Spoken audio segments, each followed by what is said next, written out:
Shalom, salam damai, berkah dalam. Kita lanjutkan dengan Injil Markus bab 14.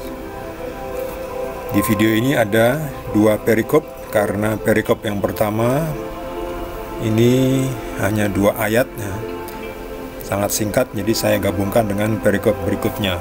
Perikop berikutnya adalah Yesus makan Paskah dengan murid-muridnya. Oke, kita mulai dengan perikop Yudas mengkhianati Yesus. Jadi kemarin setelah Yesus diurapi, kita lanjutkan. Lalu pergilah Yudas Iskariot, salah seorang dari ke-12 murid itu, kepada imam-imam kepala dengan maksud untuk menyerahkan Yesus kepada mereka. Mereka sangat gembira waktu mendengarnya, dan mereka berjanji akan memberikan uang kepadanya. Kemudian ia mencari kesempatan yang baik untuk menyerahkan Yesus. Demikianlah sabda Tuhan. Jadi kemarin itu kan Yesus diurapi oleh seorang wanita dengan minyak narwastu murni yang mahal harganya ya. Kemudian Yudas berkomentar, "Itu apa ini? Pemborosan." Jadi Yudas itu sebagai bendahara yang curang, bendahara yang tidak jujur, yang korup. Jadi Yudas ini bendahara yang korup ya. Kalau zaman sekarang ini kan sudah di OTT oleh KPK ya. Para pejabat atau petugas atau pegawai yang korup ya, yang memegang uang publik ya. Uang publik itu apa? Uang publik adalah uang yang bukan milik kita ya. Uang banyak orang yang bukan milik kita. Itu adalah uang publik nih. Jadi harus dipegang secara kencang, secara ketat, secara transparan, jujur. Yudas beda lagi. Yudas ini orangnya sepertinya gila uang. Di sini setelah Yesus diurapi oleh seorang wanita dengan minyak narwastu murni, Yudas tidak setuju. Lalu setelah peristiwa itu Yudas pergi ya. Pergi menemui imam-imam kepala. Imam-imam kepala ini dengan maksud untuk menyerahkan Yesus. Ini Yudas ini. Ini Yudas yang memakai topi seperti ini nih. Ya, yang berewokan seperti ini ya, digambarkan seperti inilah. Hanya sebagai contoh. Mereka sangat gembira nih, orang imam-imam kepala ini sangat gembira karena ternyata ada orang dalam yang berkhianat. Yudas berkhianat. Nih, imam-imam kepala, ahli-ahli Taurat senang ya, karena ini adalah musuhnya Yesus. Dan kemudian mereka berjanji memberikan Yudas uang ya, jika Yudas bisa nanti berkesempatan untuk menyerahkan Yesus. Jadi jelas Yudas itu gila uang ya. Akhirnya menghalalkan segala cara ya, bahkan menyerahkan gurunya sendiri yang adalah Tuhan dan juru selamat. Tapi Yudas tidak mengenal Yesus ya. Karena yang dia pikirkan hanya uang lagi. Kasihan Yudas ini ya. Dia terlalu terobsesi dengan uang ya. Kita memang butuh uang, tapi kita tidak diperbudak oleh uang ya. Kita mengendalikan uang, bukan uang mengendalikan kita. Kita semua butuh uang ya, tapi harus kita gunakan dan kita peroleh dengan cara yang jujur. Inilah Yudas ya, sayang sekali ya, mengkhianati Yesus yang adalah Tuhan dan Juru Selamat kita, manusia. Lalu kita lanjutkan dengan perikop berikutnya. Yesus makan Paskah dengan murid-muridnya. Pada hari pertama dari hari raya roti tidak beragi, pada waktu orang menyembelih domba Paskah, murid-murid Yesus berkata kepadanya, "Ke tempat mana engkau kehendaki kami pergi untuk mempersiapkan perjamuan Paskah bagimu?" Lalu ia menyuruh 2 orang muridnya dengan pesan, "Pergilah ke kota. Di sana kamu akan bertemu dengan seorang yang membawa kendi berisi air. ikutilah dia. Dan katakanlah kepada pemilik rumah yang dimasukinya, pesan guru, di manakah ruangan yang disediakan bagiku untuk makan Paskah bersama-sama dengan murid-muridku? Lalu orang itu akan menunjukkan kamu sebuah ruangan atas yang besar, yang sudah lengkap dan tersedia. Disitulah kamu harus mempersiapkan perjamuan Paskah untuk kita. Maka berangkatlah kedua murid itu, dan setibanya di kota, didapati mereka semua seperti yang dikatakan Yesus kepada mereka. Lalu mereka mempersiapkan Paskah.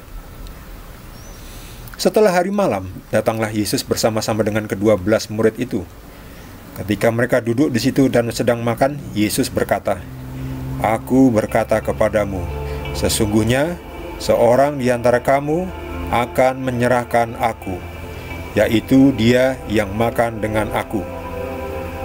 Maka sedihlah hati mereka, dan seorang demi seorang berkata kepadanya, "Bukan aku, ya Tuhan." Ia menjawab, "Orang itu ialah salah seorang dari kamu yang 12 ini.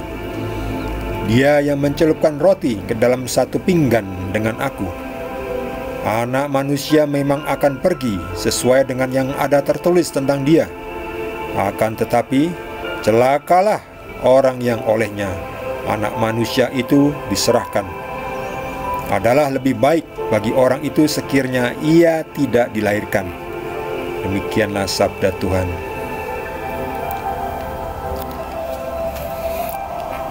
Ini mengerikan.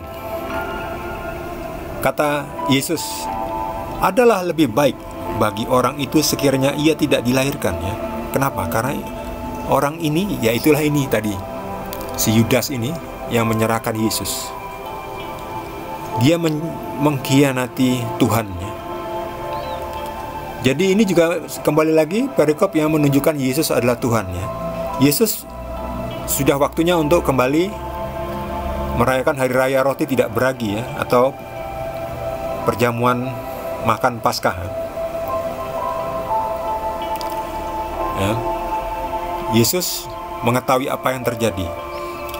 Murid-muridnya bertanya ke Tuhan, ya, "Ke tempat mana engkau kendaki kami pergi untuk mempersiapkan perjamuan Paskah bagimu?"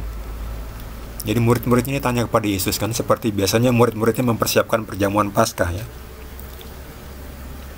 Yesus mengatakan, "Pergilah ke kota, di sana kamu akan bertemu dengan seorang yang membawa kendi berisi air." Ini dia.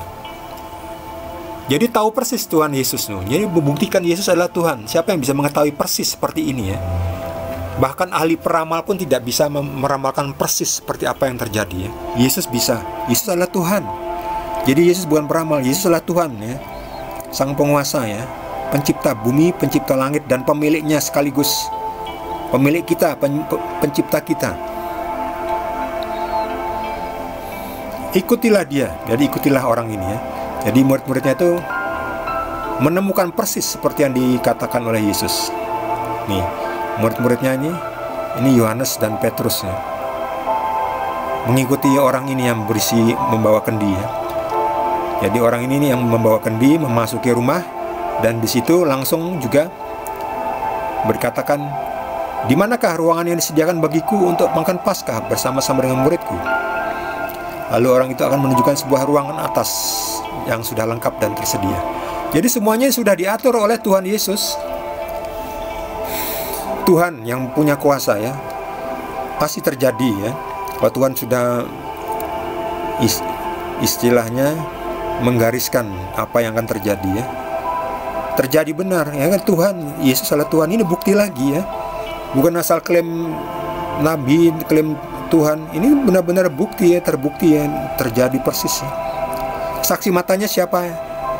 Adalah Yohanes dan Petrus.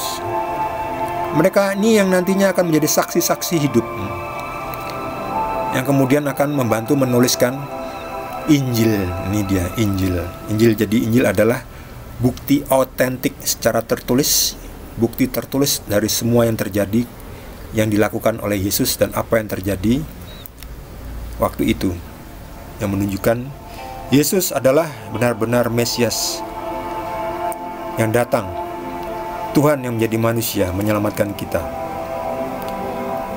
Yesus akhirnya makan Paskah bersama murid-muridnya di rumah itu ya.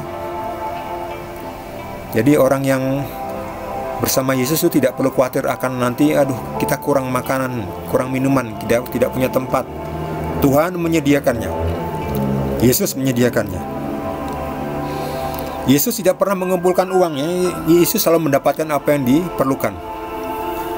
Ya tentu melalui orang-orang juga ya. Tuhan memakai orang-orang di sekitarnya untuk memberikan segala yang dibutuhkan. Yesus kembali lagi menunjukkan bahwa beliau adalah Tuhan. Yesus mengatakan, sesungguhnya seorang di antara kamu akan menyerahkan aku, yaitu dia yang akan makan dengan aku. Nah, ini lagi bukti Yesus adalah Tuhan. Dan Yudas makan satu pinggan ini, makan roti yang diberikan oleh Yesus. Orang itu ialah salah seorang dari kamu yang 12 ini.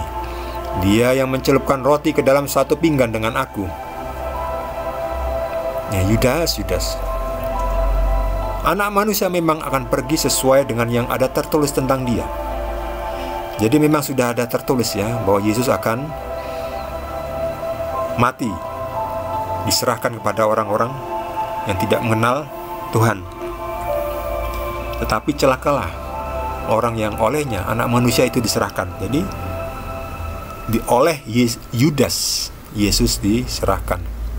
Celakalah Yudas. Kasihan ya Yudas ya. Pertanyaan kita, mengapa Tuhan Yesus tidak menyadarkan Yudas? Ini kan menjadi sebuah perbincangan ya. Pertanyaan, mengapa Tuhan Yesus tidak bisa, atau mungkin bukan tidak bisa ya, mengapa Tuhan Yesus tidak menyadarkan Yudas? Bukannya Tuhan Yesus tidak bisa. Jawabannya adalah Yudas yang tidak mau. Yudas tidak mau ya. Yudas ini kan sudah bersama-sama dengan Yesus dan juga 12 murid itu, serta 11 murid yang lain, selama kurang lebih 3 tahun ya, dalam pelayanan Yesus.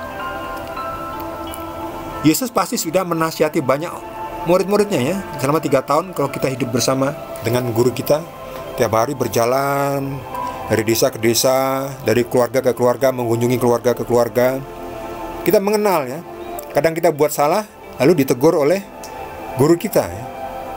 Kamu jangan begitu, ini harus begini, begitu kan. Pasti itu Yesus kan mengajarkan kan.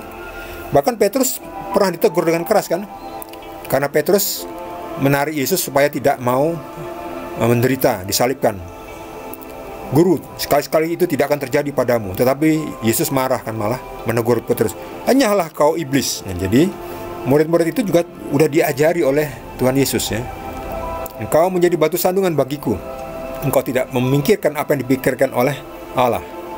Kau hanya memikirkan apa yang kau manusia pikirkan ya. Manusia kan hanya ingin cari yang enaknya saja. Ini semua muridnya sudah dinasihati oleh Yesus ya. Jadi Yudas ini juga tentunya sudah diberitahu, Yudas, kamu kan megang uang ya, bendahara. Ya jujur, transparan, akuntabel, buat laporan, kasih tanda terima ya. Ya mungkin dulu tidak ada tanda terima, nggak apa-apa, tapi kan melaporkan lah ya. Nah, sekarang kan sudah ada elektronik ya, jadi bisa ada tanda terima ya. Kita bisa ngecek ya, kalau pengeluarannya itu tidak sesuai ya. Nah ini ada potensi penyelewengan, korupsi. Jadi tanda terima itu perlu ya, untuk membuktikan penggunaan keuangan, apalagi keuangan publik ya. Kalau keuangan pribadi ya tidak usah ya, itu uangan saya kok, ngapain saya laporan kepada siapa? Saya laporan kepada diri saya sendiri, ya nggak perlu tanda terima ya. Itu uang saya juga kok, saya sudah tahu. Tapi kalau uang publik itu wajib tanda terima dan pelaporan ya. Akuntabilitas, transparansi ya.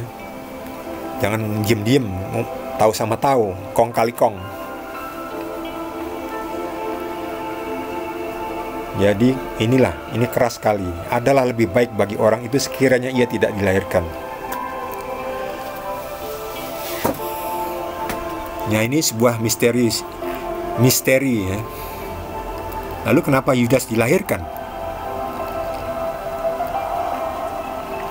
Ya kita tidak tahu ya, itu Tuhan. Yang penting kita semua sudah juga diajarkan oleh Tuhan ya, dinasihati, bahkan diberi kesempatan berkali-kali ya untuk bertobat ya. Kita semua pernah buat kesalahan ya. Petrus juga buat kesalahan ya. Tapi Petrus bertobatnya, tidak bunuh diri ya. Yudas nanti menyesal dan bunuh diri ya. Nah itu, padahal masih punya kesempatan Yudas untuk bertobat. Tapi Yudas tidak mau. Maunya cari enak aja, jalan pintas saja. Mau yang enak-enak aja ya. Ya nggak bisa. Bagi kita juga itu adalah sebuah pelajaran ya. Jangan kita maunya cari gampangnya aja ya, cari jalan pintas yang segera selesai. Nggak bisa. Kadang sebuah masalah itu ada prosesnya ya. Dilewati, dilalui satu, step by step, nanti akan selesai juga. Saya dulu pernah dinasihati juga oleh teman saya ketika saya punya banyak masalah. Dia bilang, take it one step at a time. Artinya, selesaikan satu persatu, nanti juga akan selesai. Benar juga. Saya selesaikan satu persatu, akhirnya persoalan yang besar bisa selesai. Bagi saudara yang mendapatkan pencerahan dari Roh Kudus, boleh juga berbagi dengan kita semua.